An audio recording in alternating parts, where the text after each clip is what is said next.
It is time to talk about Love and Hip Hop Atlanta.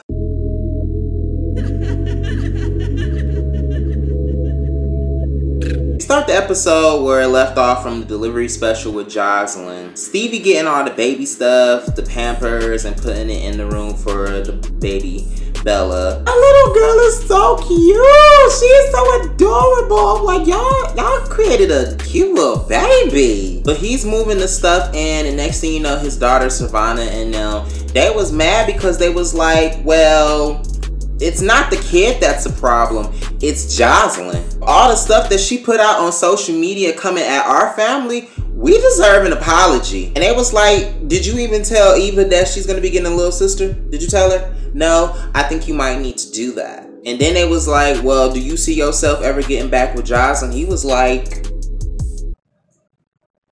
I don't know what the future may hold. Tammy, she's sitting up here picking out outfits and stuff to go out on her little date. I saw her little shoe collection on the wall. I'm like, damn, that shit look good. I'm like, okay, Tammy, we got shit organized, bitch. She said that both Waka and Charlie have been begging her to go on this date, and she was like, all right, fine, I'll go. Bambi comes over and they're just having a little girl chat about their relationship. Bambi said the wedding is off between her and Scrap. But Bambi was all up in her confessional as she was talking about Tammy's relationship with Waka. Like, you know, with Tammy and Waka, when I was looking at them, they were like the ideal couple to me. And now just the realization that maybe me and Scrap were meant to be together after all. I'm like, you look at them as the ideal couple. Don't get me wrong, they cute. But the ideal couple? Girl, they know relationship goes like that to me. Bambi, she basically started getting all emotional. And Tammy was like, look, you need to find out who you were before you dated Scrappy. You need to get back to your business. Tell her, Tammy. Tell her ass bitch, don't fall off. You better get up, okay? Get the scene with Jock and Treasure. And Jock wants to talk to Treasure because apparently he wants to know who's been yapping off to Carly and Cena about him hanging out with Tommy. So he pulls her to the side and he's asking her like, so, you know, I went to the club the other day, I had my little comedy show, and Carly and Cena pop up. And the only person I could have known that could have told her was you. You mind explaining? Oh yeah, I told Cena because that's my girl. And you know, apparently when I'm sitting up here looking at y'all use her baby daddy, that's your baby mama. So I was just thinking that y'all still have feelings for each other. Well, maybe you need to stop running your mouth. And as a matter of fact, I still find it that it's bullshit that you know that you and Cena want to sit up here and have problems with each other. And so yeah, that's my girl, and I'm gonna look out for my girl, and I'm gonna go ahead and tell her what the fuck is up, and I'm gonna go ahead and laugh at Carly and Cena know because those are my bitches. And you know what, that bitch Tommy doesn't even deserve motherfucking respect. That bitch is a hoe. Treasure, Treasure, Treasure. Slow the fuck down, bitch. Doc was just sitting here like, bitch, I don't care about all this that you talking, all this fast ass talking. He was like, matter of fact, goodbye. You got to go. I can't deal with all this drama in my life. Hold on. I'm getting high. Now it's like I'm getting real upset because I work my ass off in this job regardless of all the situation that you got going on. But you know what? It's okay. I don't need to be where I'm not welcome. We get this studio scene with Jock, Scrappy, and Stevie, and they got this new guy up in there named Gunplay. I don't know who he is, but apparently he's been around. I just don't know who he is, that's all. But he all up in his confessional talking like, yo, my name is Gunplay, I'm a rapper from Miami, and I'm a gangster. I'm like, huh? So that's all you do? Okay. Basically, they were all talking about Stevie's new baby. Scrappy said, you know, there's nothing really in ATL for me. I'm trying to move to Miami. I'm talking about him and Tommy and Treasure, and they was asking him, well, did you hit and all that stuff? But he was like, no, but I already knew she was just using me as a pawn to get back from Carly. It ain't really nothing. But Scrappy said he was going to be throwing the Bachelor pad before he moves away and goes to Miami. And here go Gunplay in the confessional. Hey, if my bro trying to move, you know what? I could be all up in the Bachelor pad where the homies at, where the girls at, where the club at. I'm like, if you don't sit your wannabe gangster ass down with them nappy ass dreads. Come on, baby. Come on, let's go find your daddy. Come on. And up here walking through this nasty ass neighborhood. What is this? So I haven't heard from Ernest for about 2 days or whatever. And so I went to go find him in this crusty up, rusty ass neighborhood. Now the only person I know that can keep the king away from the palace is someone like his mother. Mama D basically went up into the hood because I guess she's too royalty enough for the hood's life. So she went to go to Ernest's mama house, and I don't know if she went through the back door. It looked like the back door because the part that Ernest opened looked like it was the patio or something. So I'm assuming so. She comes up in there, and basically she's upset because Ernest has not been in the house for 2 days, and ever since his mom has moved down there, he's been there. I'm like, oh, such a mama's boy. But then I'm like, Ernest, you do got a wife at home. But then I'm like, Mama D, if you were a caring wife, you would care enough about his feelings towards his mother. But anyway, she going back and forth with him on the couch in the house like, what you don't understand is that you're the king and I, the queen, needs help at the palace. And you dealing with all these peasants. It's really causing the destruction in the palace.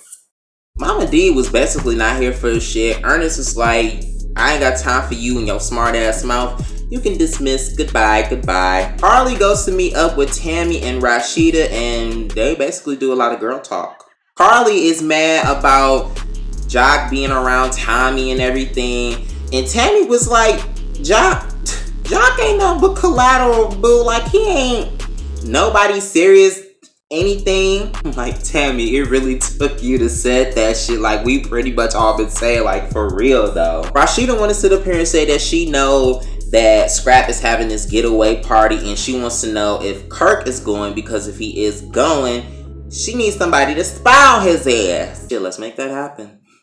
Basically, Scrappy goes to talk to Mama D about telling her that he's moving to Miami. As soon as he sit down and he's basically talking about the whole situation about him moving and him breaking up with the Bams because the wedding is off, Mama D sipping on that drink and she spit it out and shit. So yeah, Mom Dukes, I moved to Miami. What? I'm like, Mama D, you really did not need to spit out that drink. That was so not necessary. And then he started talking to her about Kirk and Rashida, and he was telling her, you know, when I went to go talk to Kirk, he was just saying how she ain't been sexing me up, and he just seemed, you know, really nonchalant about it. Mama D was like, you know, Rashida, if she was my daughter, I'll be acting the same way, feeling some type of way, and you know what? I got something for that ass. Waka takes Tammy out on a date, and I'm like, Waka, are you seriously wearing that on a date? Okay. So they're going out on a date, and I was with Tammy. I was like, a movie theater? Really? How regular? Oh my God. Then we get into the movie theater, and there's nobody in there, but it's a table with some strawberries, some flowers and stuff. I'm like, okay, this is cute. But then he was like, let's watch the movie. He's showing the film, and it's basically all the pictures and videos and Tammy and Waka and Charlie and them having a good time. I'm like, if that won't get you back, Tammy, I don't know what will. Like, that was really cute. That was, I don't know. But Tammy was pretty much sinking in. She was like, damn, I'm literally breaking my walls down. And they were just talking, and in the last clip, it had all his passwords to his social media, and she was like, I ain't gonna really need that, but I'm gonna just keep it for now.